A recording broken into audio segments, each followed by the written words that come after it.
Votre rapport sur les perspectives et défis pour le secteur apicole de l'Union européenne a été adopté par la Commission Envie du Parlement européen.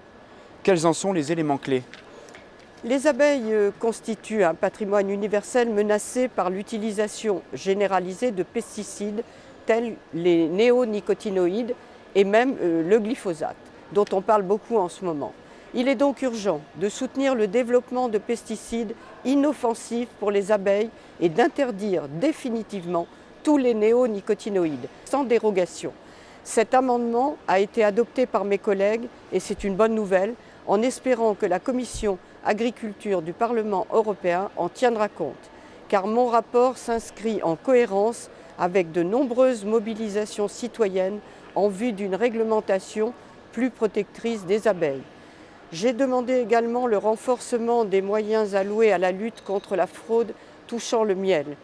Il n'est pas tolérable que celui-ci fasse de plus en plus souvent l'objet d'étiquetages trompeurs, d'ajouts de sucre, de mélange ou de retrait.